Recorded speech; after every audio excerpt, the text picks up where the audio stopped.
In a world filled with red roses, heart-shaped balloons, and carefully planned romantic dinners, Valentine's Day feels less like a simple date on the calendar and more like a global performance. For many, it is a celebration. For others, it is just another day.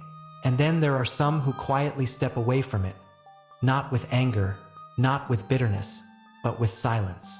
They don't post, they don't explain, they don't complain. They simply disappear from the noise.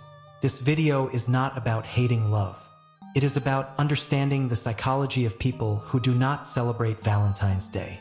Slow pause, because sometimes the loudest emotions are hidden in the quietest choices. At first glance, society often assumes something is wrong with them. Maybe they are lonely, maybe they are broken, maybe they were hurt, maybe they are emotionally cold. But psychology teaches us something very different. Human behavior is rarely that simple. The decision to avoid a cultural ritual like Valentine's Day usually comes from deep personal meaning, not from emptiness. For some people, love is not something that fits into a single day.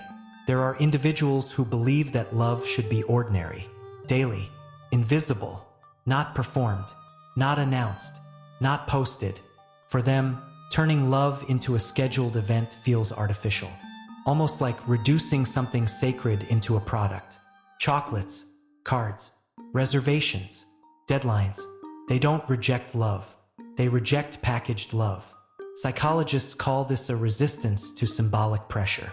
When society tells you, this is the day you must feel something, some minds naturally push back, not because they are rebellious, but because their emotional world does not respond well to commands.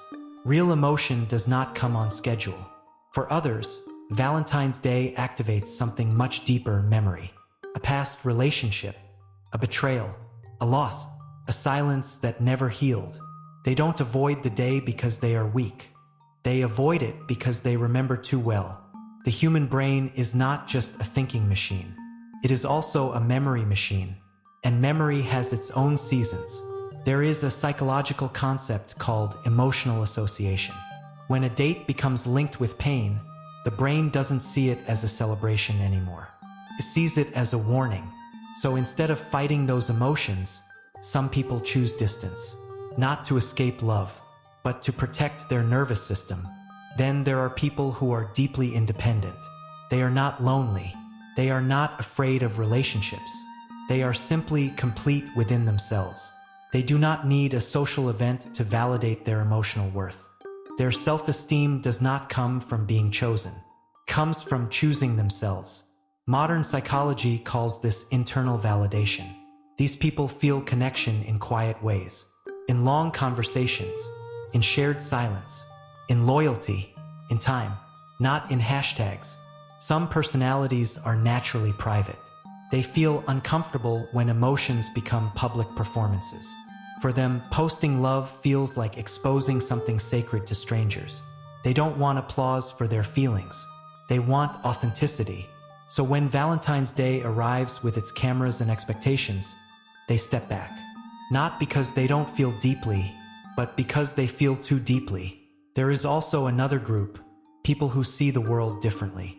They question traditions. They question systems. They question why certain days are commercialized. To them, Valentine's Day is less about emotion and more about marketing psychology. Scarcity, social pressure, fear of missing out. They don't want their emotions manipulated by algorithms. And honestly, they are not entirely wrong. But perhaps the most misunderstood group is the silent one. The people who do not talk about it, do not criticize it, do not celebrate it. They just live through it like any other day. These people usually have a very stable emotional structure. They don't swing with social trends. They don't define themselves by relationship status. They don't feel incomplete.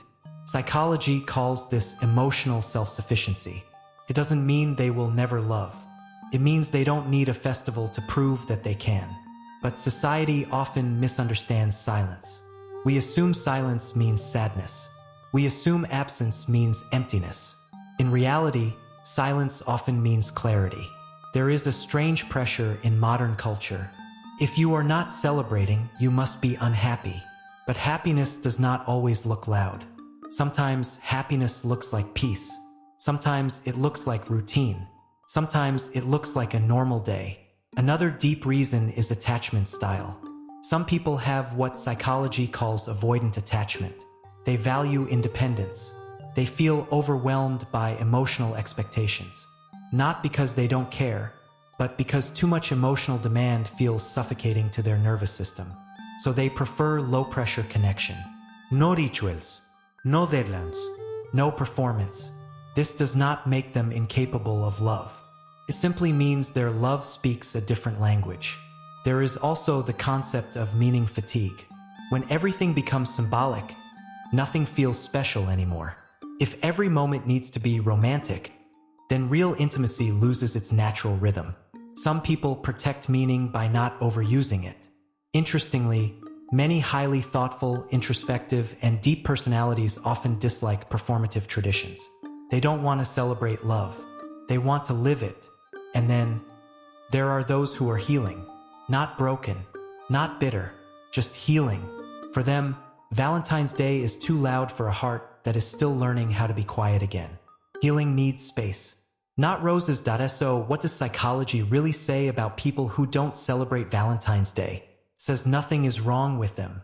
It says they simply experience intimacy, meaning, and connection in a different emotional architecture.